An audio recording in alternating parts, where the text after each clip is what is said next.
So today we'll be talking about war, conflict, and terrorism. And the first thing that you now know that you need to do is start with the definition. So what's the definition of war, conflict, and terrorism each? And what is the scope of today's talk? So I start with Abu Mansour. Can you just tell us a little bit about why does war, conflict, and terrorism each concern us, and why do we need to care about it? Okay, so first of all, we have to define what is war, conflict, and terrorism. And while they are related to each other, the definitions are different. So war is defined as a state of armed conflict between different countries or groups within a country. When it concerns groups within a country, it's called a civil war. And then we have the term conflict, and conflict is just defined as a clash of interests. Okay, it doesn't have to be armed, or it doesn't have to be armed. It doesn't have to be people fighting each other. It's just a clash of interests. Okay, and then you have terrorism, which is defined as the unlawful use of violence and intimidation, especially against civilians in the pursuit of political gains. So when we talk about war, we're generally talking about soldiers fighting against other soldiers. While the term war has been used sometimes for conflicts that were not armed, for example, the Cold War, or we also have economic wars, for example, between the US and China right now. But war does not in war there is not it doesn't always have to be there doesn't has to be terrorism in war. Okay, so it's very important not to confuse between those two terms.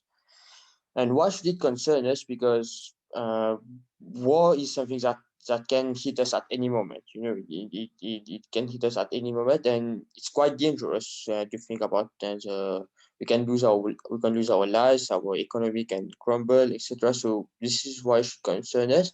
And even it's not touching us, it's touching other people. And when it touches other people, uh, other people are getting hurt, and it's somewhere it's part of our duty, to help others, and that's why it should concern us. We should be knowledgeable about war.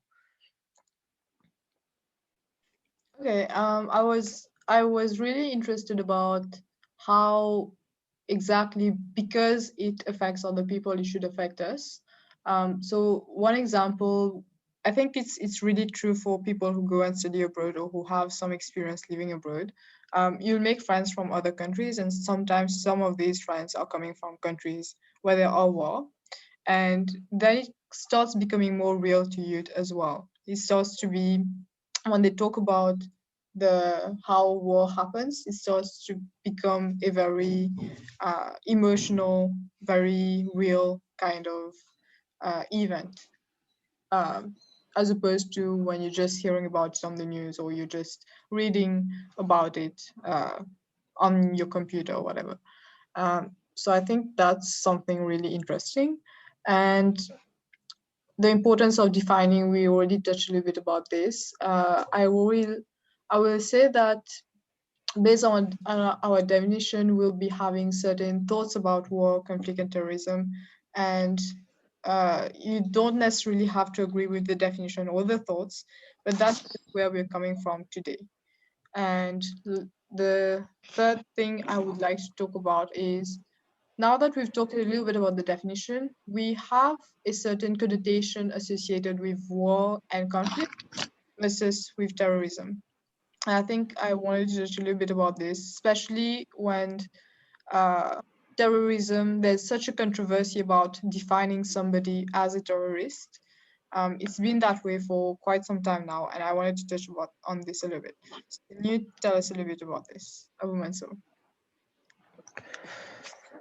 Okay, so I think I start with the difference between war, conflict, and terrorism. As I said, I touched on a bit on this earlier, but as I said, war is a state. When there's war, there is fighting and destruction between two countries or groups within a country. But when it comes to conflict, there is no. It doesn't necessarily involve fighting or destruction, and it doesn't necessarily involve countries. Okay, so I have a difference of opinion with my friend, and we don't agree with how to proceed with things. This is a conflict. It doesn't necessarily have to involve lethal action or fighting. And then I said terrorism. Terrorism is the use of violence, especially against civilians. In war, we normally don't target civilians. We target soldiers, the soldier of the other country. Okay, but when it comes to terrorism, we are not only targeting soldiers, we're also targeting civilians and targeting also maybe important members of a particular society, for example, intellectuals, in order to pursue a goal. Okay, and uh, then about defining a terrorist, why there's a bit of controversy over this is because sometimes defining some countries have used the definition of a terrorist, have defined others as terrorists in order to justify to justify to justify their war, but in doing so they've targeted many innocents. And while targeting many innocents, some people that argue that these countries should also be defined as terrorists, but we see that it's not the case. Can you give a few examples of that, like countries which define somebody as a terrorist, but just out of political, uh, because of a political agenda to make that person look like a bad person, like look like it's someone who is harming the society, but actually that person is trying to do something good. For example, you have China with the Chinese Communist Party. They define what they're doing now. They're throwing an ethnic community called the Uyghurs in concentration camps. And the justification they use is that, well, some Uyghurs have joined ISIS and other terrorist organizations and have done some terrorist activities in China. So they portray most of these people as terrorists, and then once they portray these people as terrorists, they say, okay, these people are terrorists. They use this as a scapegoat in order to throw these people into concentration camps and re-education camps, as they call it. And when the UN interfered and when some of these Uyghurs they escaped, the stories that they tell is a completely different story, because many people locked up in those camps don't have a terrorist record, don't have any criminal records. They're just normal people just trying to live their life, and just because you're different from they don't really agree with what the CCP is doing, so they get labeled as terrorists and then thrown in concentration camps and on many times killed. All right, I think that covers a little bit about the definition. And as for the scope today, what we'll be doing is we'll be discussing about um, the philosophy, the ideas behind war, conflict, terrorism. We'll be talking about the history of it. So, what have been the major wars, how have wars evolved a little bit, and we'll be talking about cross-disciplinary and transdisciplinary approaches to war. And I like to emphasize these two last things. Um, Wars are not just about violence. Wars also affect the law, also affect education. There's a lot of different aspects that you can view wars, conflicts, and terrorism from. And sometimes we tend to not think about these aspects. And today is it's going to be about bringing forward some aspects that people don't necessarily think about immediately when they talk about war, conflict, and terrorism. So we'll move on to the next part, which is the philosophy, the ideas, the reasons behind war. So some of the commonalities between war, conflict, and terrorism, we'll be discussing that. Do you want to start? No, I think it's better that you start. Okay. Sorry about the noise behind me. There are kittens back there. Um, Yeah, so war, conflict, and terrorism all arise due to differences between people. I think it would be fair to say that all wars are not driven by religious ideals, but that some of them are. And we'll be discussing more about that when we talk about the major wars. But it's always going to be about different ideologies, different behavior, different attitude, some kind of something that's not aligning between two people, two communities, uh, two countries. And yeah, so when conflict happens, terrorism and war are likely to follow. Uh, Do you want to talk a little bit about this because you prepared this slide? Okay, uh, okay, I start from the second point, because I think on the first point when we define the freedoms, I think people got a clear view Mhm. on there has to be difference between some communities in order for conflict to happen, and once this conflict happen, for example, let's take for example religious difference. Okay, let's take ideological difference. There's a country that's a capitalist country, and then there's another country, it's a communist country, and both these countries they don't agree with how each other run their business. One is saying no, the way you run your business is not right, the other one says differently. Now we have conflict. Okay, now these two countries are in conflict because they don't agree with each other, and if these two countries they don't find a way to sort their differences, for example, they say, okay, look, what you keep your affair to yourself, I keep my affair to myself, we don't interfere in each other. If they don't find some sort of solution, most likely they will wage war against other. The capitalist country will say, okay, the way I don't agree with you, and I see this as a problem, so it will wage war against the other country.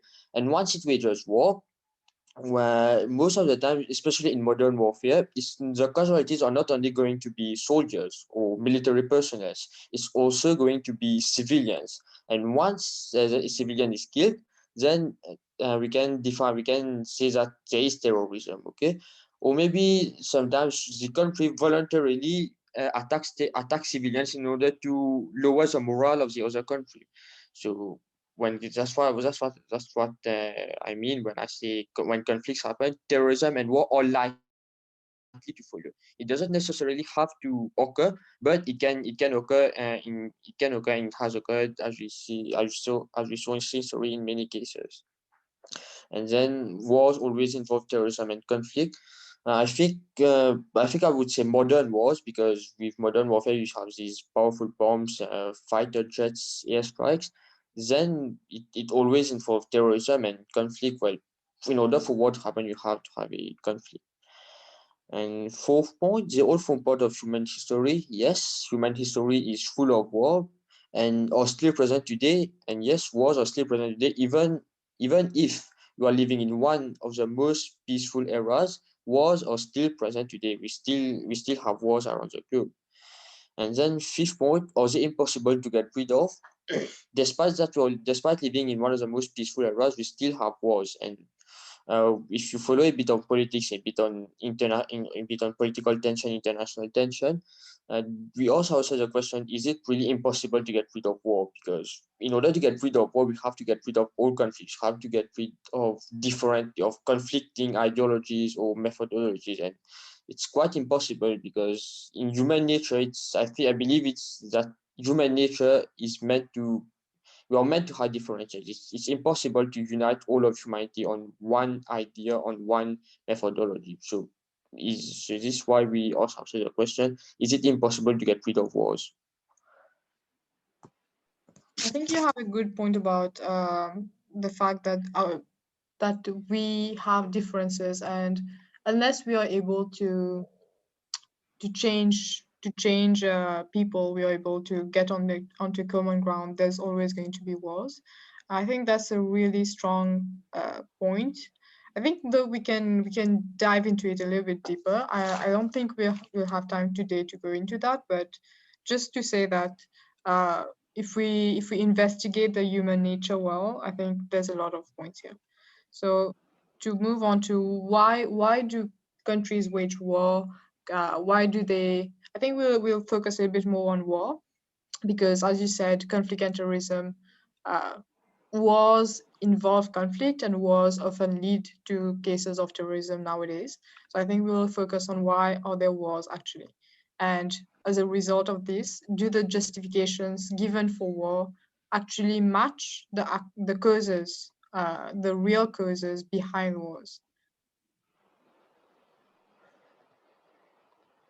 Okay, for justifications of war, first of all, we have difference of ideologies. So two countries having different ideology go to war. For example, you had Nazi Germany and the USSR who went to war because they didn't have the same ideology. And yeah, also another cause you have, as many of you know, is religious warfare. So one religion, for example, when the Catholic Church decided to wage war because they believe that the Muslims, a community belonging to another religion, had blasphemed against their religion. And you also have power. So, for example, you have a country, and if this country, the head of this country says that, okay, well, if our neighboring country has a lot of resources, but if we invade, we can actually we can actually become more powerful if we get these resources. Or if we expand our territory, our country will be more powerful. So, power is one cause, and following that, you have economic benefit.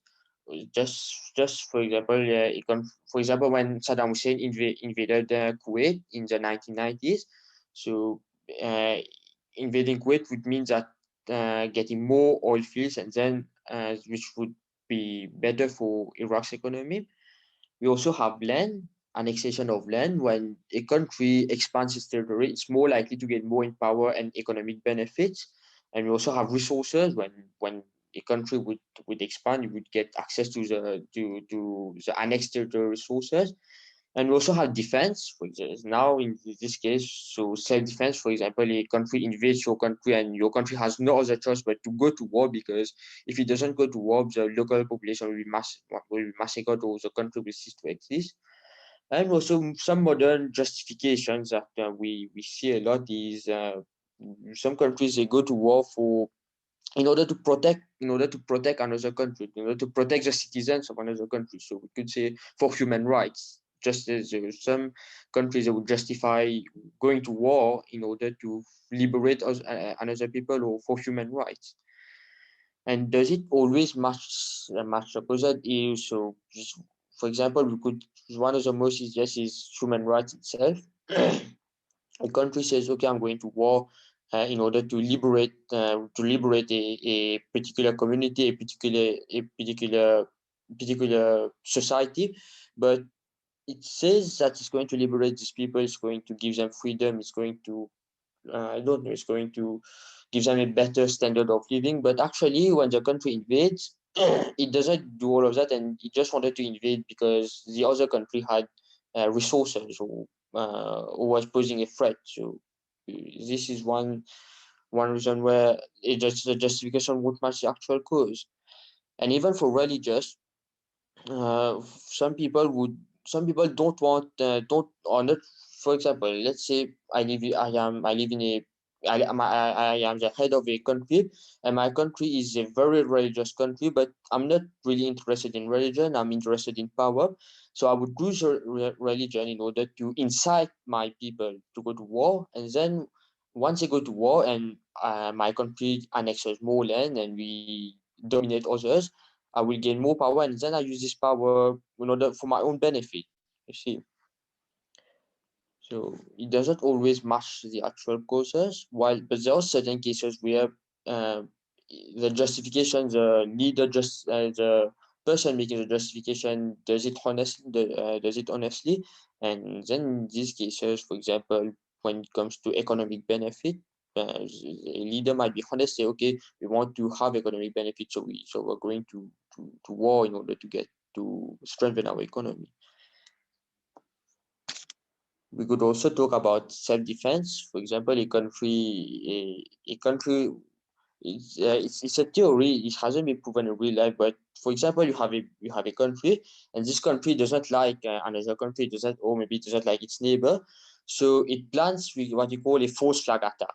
It plans a false flag attack. It plans a fake attack on its own citizens, and then say, okay, this attack was done by the other country, and this country will continue to do those attacks against us unless we attack them. So then the leader makes it pause as if the country is only defending itself. So this is another interesting example where justification doesn't always match, is not always true. I think it's interesting how many different examples we can find from those, and what you touched upon the last one, I think it reminds some of us of conspiracy theories and all of the different commentaries on wars, on conflicts, on international relations, and sometimes it's really hard to get the right information about these. So I think now we'll move on to the consequences. So basically, uh, do the causes do the causes of war lead to the ends they aspire to? And should war lead to eventual peace? Uh, that's debatable. So let's hear your thoughts on this. So, okay, first of all, do the causes lead to the ends they aspire to? Sometimes yes, but sometimes no.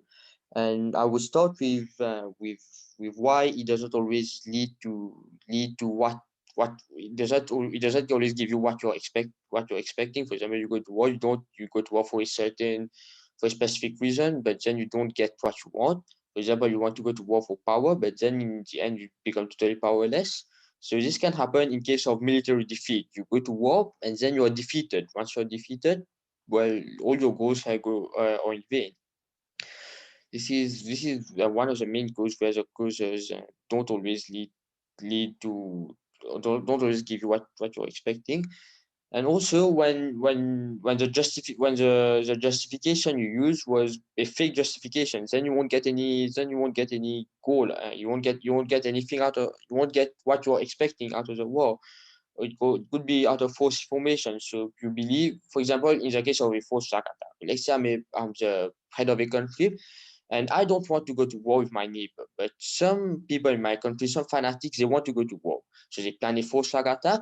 I believe that, and then I see this forced flag attack, I believe it's from the other country, and then I would fight for self-defense. But then once I fight for self-defense, I found out that the other country was not responsible for his attack. So this is another cause. This is another example. Another example could be even for resources. I don't have much real life example for the resource part. For example, you go to war again. For you wage war against another country in order to capture its resources. But once you annex the country, you find out that its resources are not worth that much, or it doesn't have much resources. Uh, even for uh, even for economic benefit, it's the same as resources. You don't get much when you conquer. You realize that you don't get much, or maybe when you're waging a war for economic benefits, uh, you're expecting the economy to grow, but instead the war totally depletes your economy. It doesn't totally deplete your economy, but it costs you a lot of money, and it and it actually costs you an economic loss rather than as an economic win. And one example of this is the United States war against Iraq and the United States involvement in Iraq and Afghanistan. It cost over more than $1 billion, and they barely got anything out of it. They in Afghanistan they couldn't remove the Taliban from power, and even in Iraq they couldn't get they haven't still gotten rid of ISIS, and the place is still a mess. It's still a mess there. They didn't get anything. They didn't get much from this war other than an economic loss. And then should war lead to eventual peace? Well, most people that go to war, they would want the war to actually end because in order to achieve their goal, they need to win. And in order for them to win, the other side must surrender or must be defeated. And once the other side is defeated, there is peace. Because if the other side doesn't show defeat, then the war continues, and the person waging the war doesn't get what he or she wants. And I believe yes, war should lead to eventual peace. It doesn't matter whether the peace is caused by both sides agreeing on a ceasefire or one side losing and one side winning, but it should lead to eventual peace because if war continues, the the economy the country has to spend in order to sustain this war. And in modern times, war, yeah, it's something very expensive. You have to spend on ammunition, you have to spend on artillery. It becomes really expensive. So yeah, I believe war should lead to peace. I think I'd like to talk about the spring, how do you call it? The spring, or the Arab Spring. Sorry, a little bit about the Arab Spring and Yeah. how um, the causes, the justification for having the Arab Spring, and whether the ends of it was met. Because as we know, after the Arab Spring, there have been a lot more chaos, I guess, a lot more of Yes. instability. So, what would you say about that? Yes, I agree. The Arab Spring is a great example of where the justification didn't match the actual causes. For those who don't know, the Arab Spring was a series of protests in the Arab world, mainly in Syria, Egypt, Tunisia, Algeria, and even Saudi Arabia, where in those countries, for especially Syria and Libya, especially these two countries, they're ruled by dictators, by autocracies. Okay, and the Arab Spring was a period when the civilians of these countries got fed up with the local system, with the local dictatorship, and they started protesting. They started protesting, demanding for regime change in order to demand that their rights be respected. And most of these, there are places where it was successful. For example, in Egypt, the population successfully removed Hosni Mubarak from power and replaced him with Mohamed Morsi. But you see, in Syria, for example, it didn't go well when the civilians protested for human rights, for better treatment, for regime change. It turned into a civil war. And once the civil war started, these same civilians that were protesting, they said, "Okay, now we're waging war. We'll wage war in order to liberate ourselves from this dictatorship."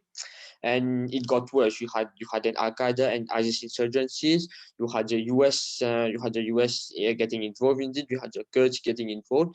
Till today, it's still a mess. Till today, the civilians, actually the rebels, they have very little territory left. They have only a small portion of land in Idlib.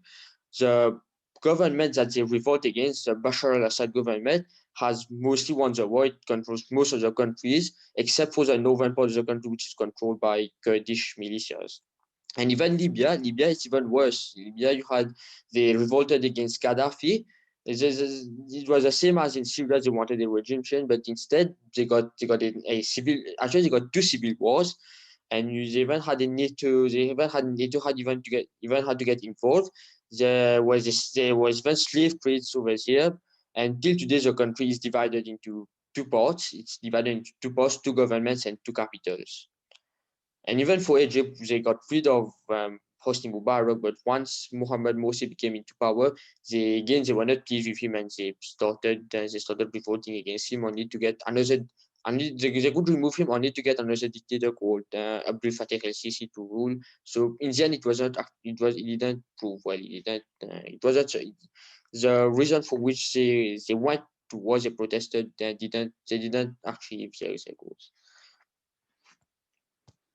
Thank you. And I think the last thing that I would add is that there are also unwanted, not yeah, sometimes unwanted consequences of war, and also sometimes there are good consequences of war, such as the good intention behind creating the UN to prevent a third world war. I think there's that, and there's also the unwanted side, which can be beneficial to sometimes. For example, with the Nazi provoked wars, there was a lot of experimentation, human experimentations that happened, and because these experimentation would not have occurred in a traditional setting, we can still use these information because yeah, nobody will accept about human experimentation in the way that the Nazis did right now. They wouldn't accept And it. another Yeah. thing I would like to add about the UN is that the UN have some sort of military. It's called the UN peacekeeping forces, and thanks to these soldiers, when there was during the 1950s, North Korea, there was a Korean War where communist Korea started invading South Korea and wanted to plunge the people into a communist regime, into an authoritarian regime. But then the UN peacekeeping forces alongside the United States, they went to war in order to liberate South Korea from this awful authoritarian rule, and they succeeded in liberating South Korea. And today, South Korea is one of the largest economies on earth, one of the wealthiest countries internationally. So All it's right. one case where the justification actually it matches the cause. Okay. I think now we're going to move on to the next part. We might run out of time. What I will do is just join back on the same link. If the link doesn't work, I'll be sending the link again on the group chat. So we'll see. We'll continue with the PowerPoint. So now about the history. If you have any questions throughout, just send us in the chat. We'll get to them at the end of the session. Okay. So history. Major wars. So can you tell us a little bit about why these specific wars are the ones we'll be talking about today, and tell us a little bit about them? Okay, so I chose this word because I believe these wars have impacted a lot on human history. Actually, all wars that happen have impacted on human history, but I think this wars had major impacts on our history and on our civilization as we knew it, on modern civilization. And so the first war I chose is the Crusades. The Crusades was a war organized by the Catholic Church during the 1000s. And the reason for going to war, the Pope, so the head of the Catholic Church, wanted to capture Jerusalem from the hands of the Muslims. The Muslims control Jerusalem, which in Christianity is considered a holy city. So the Catholic Church wanted to recapture the city because they believe that this city belonged to the church, belong to the Christians, and they went towards it. So this war was called the Crusades. And at first, there were 6 crusades in all. The first crusade was to recapture Jerusalem, and the second crusade, I think, was to expand a little bit in Muslim land from Jerusalem, expand to Syria, and then around in the year 1187, there was a Muslim Sultan called Salahuddin who recaptured Jerusalem from the hands of the Crusaders, and then there was a third crusade that was launched in order to recapture Jerusalem, and then there was a fourth, fifth, and sixth that were attempts to recapture Jerusalem from the hands of the Muslims, because once the Catholic Church lost Jerusalem, they couldn't get it back. So why I believe it impacted on Israel is because two of the largest religious communities worldwide is the Muslim community and the Christian community. And among the Christians, the Catholics are the majority of all Christians. The Catholics are the majority, and the Crusades is what was one of the wars that ignited many wars between the Muslims and the Christians. For example, you have on the third issue has a Reconquista. So this again was a Christian Muslim war where the Muslim at that time were around the year 800, the Muslims conquered Spain and renamed it Al-Andalus. And then around the year 1400, the Christians decided to reconquer Spain. And so this is what we call the Reconquista. It was a war between the Muslims and the Christians. And it's important to understand these wars because many terrorist organizations today, whether in the Muslim community or the Christian community, they would use these wars as a way to radicalize people, to radicalize people into pursuing further wars. So it's very important. These wars are very important. This is why I believe they're important. And we also have the Mongolian expansion. The Before you Mongolian move, expansion, before you yeah. move on to the Mongolian expansion, I would like to talk about a little bit about the Crusades and how the history of religious wars also what spread the religions. I think this is something that people don't really notice, don't really realize unless they are explicitly talked about. And yeah, so a lot of times with wars came religious spread, the spread of the message. And even in terms of Christianity, a lot of the conquering of different countries was because they wanted to spread the world, the how do you call it? The enlightenment, I guess.